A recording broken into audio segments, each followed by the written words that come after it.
Subscribe कीजिए F study class channel को और बेल आइकन को दबाइए लेटेस्ट वीडियो सबसे पहले देखने के लिए।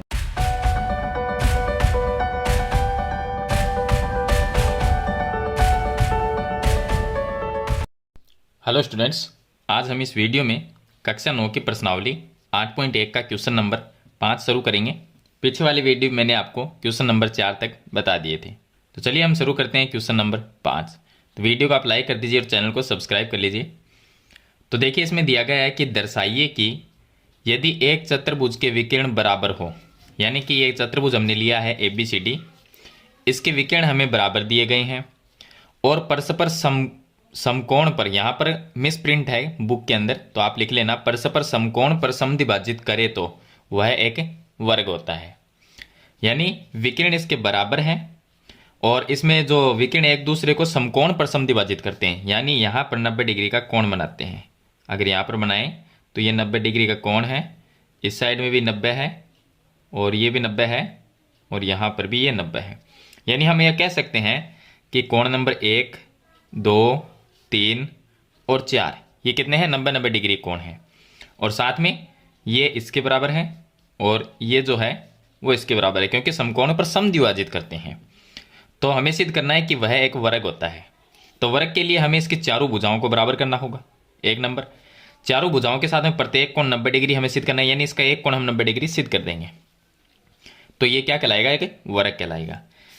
तो सबसे पहले हम ये लिख लेते हैं कि हमें दिया है, हमें क्या दिया गया है, हमें दिया गया एक तो विकर्ण बराबर दिए गए हैं, यानी कि चतुर्भुज के विकर्ण ABCD एक चतुर्भुज है। हम लिखेंगे ABCD एक चतुर्भुज है जिसमें AC विकर्ण और BD विकर्ण क्या है, बराबर है। तो हम लिख सकते हैं विकिरण AC बराबर BD, विकर्ण बराबर है और साथ में समकोण पर समद्विभाजित करते हैं। तो हम लिख सकते हैं यहाँ पर इसका नाम O लिख दें, AO बराबर OC, ये भी लिख सकते हैं AO बराबर OC और यहाँ से BO बराबर OD, BO बराबर OD ये भी लिख सकते हैं क्योंकि समद्विभाजित। और साथ में कोण नंबर 1, 2, 3, 4 ये क्या 90 डिग्री कोण है। तो हम लिख सकते हैं कोण नंबर 1 बराबर कोण नंबर 2, कोण नंबर 3 बराबर कोण नंबर 4, ये क्या है 90 डिग्री के कोण है। साथ में हम लिख देंगे कि हमें सिद्ध क्या करना है कि ABCD एक वर्ग है, इसको वर्ग सिद्ध करना है हमें।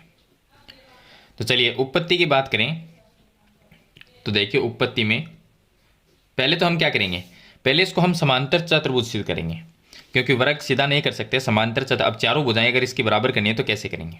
तो देखिए हम क्या करेंगे कि यहाँ से एक त्रिभुज तो ये ले लेंगे AOB, ये त्रिभुज और ये त्रिभुज, ये दोनों त्रिभुज लेंगे और इनको सर्वांग सम कर सकते हैं। कैसे, ये भुजा इसके बराबर हो जाएगी, ये कॉमन आ गई और ये दोनों कोण नंबर 1 और 2 क्या 90 डिग्री, तो दोनों सर्वांग सम से एक AB इसके बराबर हो जाएगी। इसी प्रकार इन दोनों को लेके ये दो भुजाएं बराबर कर देंगे, इसी तरह से इन दोनों से ये दो बराबर कर देंगे।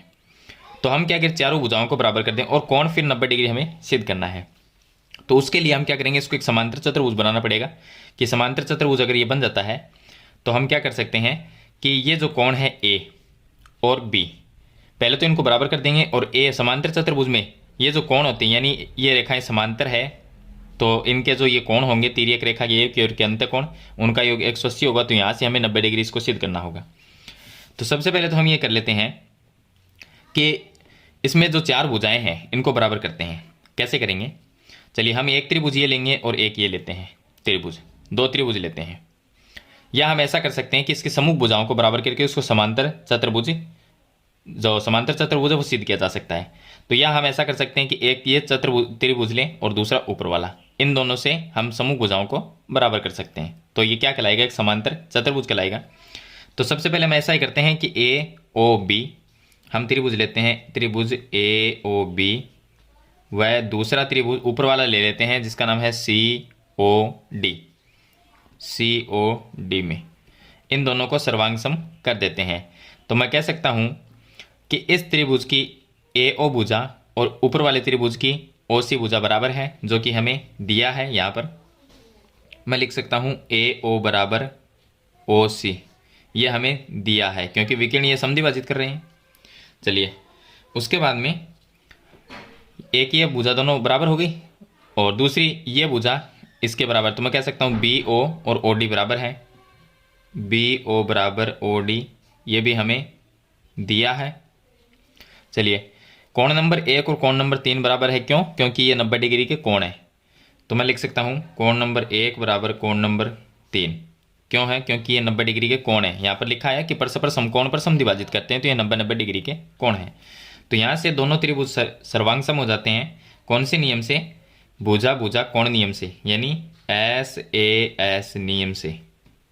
एस नियम से त्रिभुज ए ओ बी सर्वांग सम है त्रिभुज सी ओ डी के। और सर्वांग सम त्रिभुज जो होते हैं उनके संगत भाग क्या होते हैं? बराबर होते हैं। तो मैं लिख सकता हूँ जब ये दोनों त्रिभुज सर्वांग सम है तो ए बी भुजा और सी डी भुजा बराबर हो गई। तो मैं लिख सकता हूँ कि भुजा ए बी बराबर C D by C P C T. इसको नाम दे देंगे समीकरण नंबर 1। तो मैंने क्या किया? समूह भुजाएं बराबर कर दी। इसी तरह से इन दोनों को बराबर कर सकते हैं। तो एक तो त्रिभुज ये लेंगे और दूसरा ये ले लेंगे। तो एक त्रिभुज तो ये लेते हैं बी ओ सी और एक ये लेंगे ए ओ डी। तो हम लिखेंगे इसी प्रकार, या लिख सकते हैं पुनः हम दो त्रिभुज लेते हैं, त्रिभुज बी ओ सी। तो आप ऐसा कीजिए कि यहाँ पर आप शॉर्ट में लिख दीजिए, इतना लंबा प्रोसेस फिर से करने की ज़रूरत नहीं, क्योंकि हम ये कर सकते हैं। तो आप क्या लिखोगे? आप लिखिए इसी प्रकार लिख दीजिए। इसी प्रकार हम BC भुजा को AD के बराबर सिद्ध कर सकते हैं। इसी प्रकार ये दोनों जब त्रिभुज सर्वांग सम हो जाएंगे तो BOC, तो मैं यहाँ पर लिख दूँगा त्रिभुज BOC सर्वांग सम त्रिभुज AOD, इन दोनों को सर्वांग सम कर सकते हैं जैसा हमने पहले वाले में किया था। तो इसकी ये भुजा और ये भुजा बराबर हो जाएगी। तो मैं लिख सकता हूँ कि BC भुजा बराबर होगी AD के, या DA बाई CPCT। इसको नाम दे देते हैं समीकरण नंबर 2। तो इसी प्रकार हमने देखिए AB भुजा CD के बराबर है, यानी ये भुजा इसके बराबर है, और BC भुजा AD के बराबर है, ये BC इसके बराबर है। तो मैं कह सकता हूँ कि समूह भुजाएं बराबर है, तो ABCD क्या है कि समांतर चतुर्भुज है। तो चलिए मैं लिख सकता हूँ कि समीकरण 1 और 2 से, समीकरण 1 व 2 से सम्मुख भुजाएं क्या है? तो यहाँ पर लिख देते हैं सम्मुख भुजाएं बराबर है। अतः ABCD एक समांतर चतुर्भुज है, समांतर चतुर्भुज है।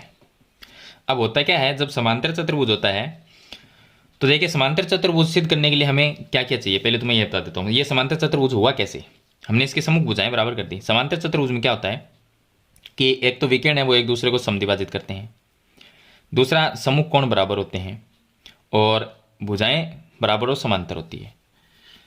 तो यहाँ पर देखिए ABCD एक समांतर चतुर्भुज, जैसे हम इसको सिद्ध करते हैं तो मैं ये कह सकता हूँ कि कोण नंबर A और कोण नंबर B, A और B जो कोण है, इनको अगर जोड़ दिया जाए तो इनका योग 180 डिग्री होगा। क्योंकि जब ये समांतर चतुर्भुज है तो ये दोनों क्या है? समांतर रेखाएं। AB इनके बीच में एक तिर्यक रेखा हो गई। तो ये जो पूरा कोण A और यहाँ पर कोण B, इनका योग क्या होगा? 180। उससे पहले हम क्या करेंगे? हम इसमें वो त्रिभुज लेंगे जिसमें कोण A और B आता है। ऐसे त्रिभुज लेने हैं जिसमें कोण A और B को पहले हमें बराबर करना होगा। तो मैं यहाँ पर लिखता हूँ कि पुनः मैं दो त्रिभुज लेता हूँ। कौन से? जिसमें कोण A आएगा वो त्रिभुज कौन सा है? वो है BAD। तो मैं लेता हूँ त्रिभुज BAD, और दूसरा मैं त्रिभुज जिसमें कोण B आएगा वो कौन सा है? ABC। तो जिसमें आ गया त्रिभुज ABC, ये हो गया। इसमें कोण A आ गया और इसमें B आ गया। इन दोनों अगर त्रिभुज को मैं सर्वांग सम कर देता हूँ तो कोण A और B क्या होंगे? बराबर हो जाएंगे। तो भाई मैं कह सकता हूँ कि ये जो अब ये समांतर चतुर्भुज है तो इसकी ये भुजा इसके बराबर है। तो देखिए इधर वाला जो हमने त्रिभुज लिया है इसमें क्या है? इसमें है ये भुजा इसके बराबर। तो मैं कह सकता हूँ कि AD जो भुजा है वो BC के बराबर है। तो यहाँ पर लिख सकते हैं AD बराबर BC। कारण क्या लिखोगे कि समांतर चतुर्भुज की सम्मुख भुजा, समांतर चतुर्भुज की सम्मुख भुजा, समांतर चतुर्भुज की ये क्या है, समभुजा है। तो ये दोनों बराबर हो गई। और नीचे वाली जो ए बी है वो कॉमन भुजा है, यानी उभयनिष्ठ भुजा है, दोनों में काम में आ रही है। तो हम लिख सकते हैं ए बी बराबर ए बी, जो कि उभयनिष्ठ भुजा है, उभयनिष्ठ भुजा। और तीसरा मैं ये लिख सकता हूँ, अब इसमें लिखा है कि ये जो चतुर्भुज दिया गया था इसके विकर्ण बराबर है, तो मैं कह सकता हूँ कि बी डी और ए सी विकर्ण बराबर है।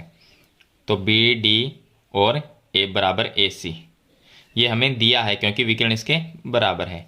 तो तीन यहाँ पर नियम कौन सा लगता है, एस एस एस नियम से दोनों त्रिभुज क्या हुए, जो त्रिभुज है वो क्या हुए, सर्वांग सम हो गए। तो मैं लिख सकता हूँ, यहाँ पर लिख देता हूँ कि त्रिभुज एक तो बी ए डी सर्वांग सम हो गया ए बी सी के, तो त्रिभुज ए बी सी और सर्वांग सम त्रिभुज के जो संगत ये कोण है वो क्या होंगे, बराबर होंगे। यानी इस त्रिभुज की बात करें तो कोण ए और इधर वाले त्रिभुज की बात करें तो कोण बी बराबर होगा। तो मैं लिख सकता हूँ कोण ए बराबर कोण B by C P C T. इसको नाम दे सकते हैं समीकरण नंबर 3 नाम दे सकते हैं। अब हम क्या करेंगे, लेकिन हम जानते हैं कि जो समांतर चतुर्भुज, जैसे हमने अभी सिद्ध किया कि समांतर चतुर्भुज होता है और उसमें क्या होता है, तिर्यक रेखा के एक और के अंत्य कोणों का योग 180 होता है। तो ए और बी को जोड़ते हैं, लेकिन कोण ए प्लस कोण बी बराबर क्या होगा, 180 होगा, क्योंकि तिर्यक रेखा के एक और के अंत्य कोण, तिर्यक रेखा के एक ही और के अंत्य कोण, अंत्य कोण, या आप ऐसा लिख सकते हैं। अभी इसको समांतर चतुर्भुज सिद्ध किया। तो चलिए ए कोण ए प्लस कोण बी बराबर 180 होगा, लेकिन यहाँ पर क्या है, कोण ए और कोण बी बराबर है, यानी मैं कोण बी की जगह कोण ए लिख सकता हूँ। तो मैं यहाँ से क्या करूँगा, समीकरण 3 से कोण ए की जगह कोण ए रखेंगे, कोण बी की जगह कोण ए लिख देंगे, क्योंकि ये दोनों बराबर है।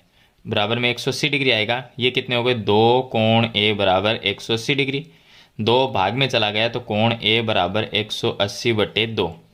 कोण ए का मान कितना आ गया, 90 डिग्री आ गया। कोण ए 90 है तो कोण बी भी क्या होगा, 90 होगा। तो कोण बी बराबर भी क्या होगा, 90 डिग्री। अभी देखिए हमने ये कोण ए है उसको 90 कर दिया, कोण बी को 90 कर दिया। तो भाई समांतर चतुर्भुज के सम्मुख कोण बराबर होते हैं। अगर ये 90 है तो ये भी 90 होगा, और ये 90 है तो ये भी 90 होगा। इसको वर्ग सिद्ध करना है तो भाई इसके चारों कोण तो 90-90 हो गए। यहाँ से हम 90-90 हमने सिद्ध कर दिया। चलिए, लेकिन ये समांतर चतुर्भुज से इसको वर्ग बनना है तो वर्ग में क्या होता है, चारों भुजाएं बराबर है, जो कि अभी तक हमने चारों भुजाओं को बराबर नहीं किया है। चारों भुजाएं बराबर कैसे करेंगे, चारों भुजाओं के लिए हमने सम्मुख भुजाओं को तो हमने बराबर कर दिया था समीकरण 1 और 2 में। देखिए समीकरण 1 में ए बी और सी डी बराबर है, ए बी सी डी के बराबर है, और बी सी ए डी के बराबर है। ये बी सी भुजा ए डी के बराबर, यानी सम्मुख भुजाएं बराबर है, आपस में चारों बराबर नहीं है। तो मैं क्या करूँगा, मैं ऐसा करता हूँ कि एक ये त्रिभुज लेता हूँ और दूसरा ये त्रिभुज लेता हूँ। इन दोनों को फिर से एक बार सर्वांग सम करता हूँ और ए बी को बी सी के बराबर करता हूँ। फिर हम चारों भुजाएं बराबर हो जाएगी। कैसे होगी, देखिए एक तो त्रिभुज ए ओ बी लेंगे, त्रिभुज ए ओ बी, व दूसरा त्रिभुज बी ओ सी लेते हैं, बी ओ सी में इनको सर्वांग सम करने के लिए देखिए ये भुजा इसके बराबर यानी ए ओ सी के बराबर है। तो मैं लिख सकता हूँ ए ओ बराबर ओ सी। ये हमें क्वेश्चन में दिया है क्योंकि ये समद्विभाजित कर रहा है, और ये कॉमन भुजा उभयनिष्ठ जो कि बी ओ है। तो मैं लिख सकता हूँ बी ओ बराबर बी ओ, उभयनिष्ठ भुजा, यह कोई उभयनिष्ठ। और तीसरा मैं ये लिख सकता हूँ कि कोण नंबर 1 और कोण नंबर 2 बराबर है, क्योंकि ये 90 डिग्री के कोण है। कोण नंबर 1 बराबर कोण नंबर 2, ये 90 डिग्री है क्योंकि ये भी हमें दिया गया है, समकोण पर समद्विभाजित कर रहे हैं। तो भाई मैं 3 चीज़ों से ये कह सकता हूँ कि यहाँ पर नियम लगता है एस ए एस नियम से दोनों त्रिभुज सर्वांग सम हो जाते हैं। नियम से दोनों त्रिभुज क्या हो गए, सर्वांग सम हो गए। तो देखिए यहाँ पर लिख लेता हूँ कि त्रिभुज कौन से, ए ओ बी और बी ओ सी। तो मैं लिख सकता हूँ त्रिभुज ए ओ बी सर्वांग सम है त्रिभुज बी ओ सी के। भाई ये दोनों त्रिभुज सर्वांग सम हो जाते हैं, एक ये और एक ये, और सर्वांग सम जो त्रिभुज होते हैं उनके संगत भाग बराबर हो गए। तो ए बी भुजा किसके बराबर होगी, बी सी के बराबर होगी। तो मैं लिख सकता हूँ कि ए बी जो भुजा है बी सी के बराबर by C P C T. इसको समीकरण नंबर नाम दे सकते हैं हम, यहाँ तक हमने 3 नाम दिया है, इसको 4 नाम दे सकते हैं। अब भाई आप ये देखिए कि समीकरण 1 2 और 3 से देखिए ए बी बी सी के बराबर है, मैं यहाँ पर अगर ये लिखूँ कि समीकरण 1 2 व ये 4 से समीकरण 1 और 2 में तो हमने सम्मुख भुजाओं को बराबर किया था, समीकरण 4 में हमने एक ये भुजा और एक ये भुजा इसके बराबर कर दी। अब आप ये देखिए कि मैं अगर समीकरण यहाँ से आपको दिखाऊं कि समीकरण 1 देखिए ए बी किसके बराबर है, बी सी के, तो मैं ये लिख सकता हूँ कि ए बी बराबर बी सी, ये हमने समीकरण 4 से लिख दिया।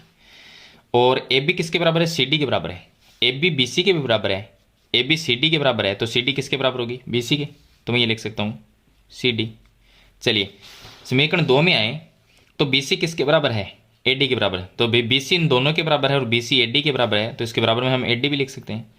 तो भाई ए बी बराबर बी सी, देखिए क्या हो गया समीकरण 1 2 4 से कि ए बी है वो बी सी के बराबर है, फिर बी सी आगे सी डी हो गई, बराबर में ए डी हो गई, चारों भुजाएं आपस में क्या हो गई, बराबर हो गई।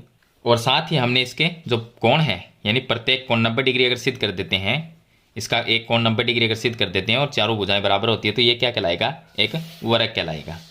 तो यहाँ पर देखिए चारों इसकी भुजाएं बराबर हो गई, प्रत्येक कोण 90 डिग्री हो गया और बाकी हमें इसमें दिया गया है। तो वर्ग का जो प्रतिबंध है वो क्या है, वर्ग किस चीज़ से सेटिस्फाई होता है वो मैं आपको एक बार दिखा देता हूँ।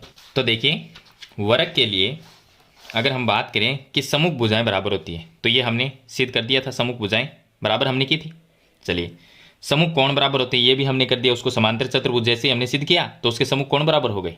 चलिए उसके बाद में विकर्ण एक दूसरे को समद्विभाजित करते हैं, ये क्वेश्चन में दिया गया है, तो 3 चीज़ें तो सेटिस्फाई होती है। विकर्ण परस्पर लंब होते हैं यानी समकोण होते हैं, तो सब वो भी हमें क्वेश्चन में ही दिया गया था, 4 हो गए। प्रत्येक कोण समकोण होता है 90 डिग्री हमने सिद्ध कर ही दिया। विकर्ण बराबर माप के होते हैं ये हमें क्वेश्चन में दिया गया है। तो भाई सभी इन जो इसमें के गुण हैं वो इसको सेटिस्फाई कर रहे हैं, किसको, जो हमारा चतुर्भुज है। तो हम कह सकते हैं कि सभी गुण इसमें काम कर रहे हैं, लागू हो रहे हैं, तो ये क्या है, एक वर्ग है। तो मैं इसके नीचे क्या लिख दूंगा, ए बी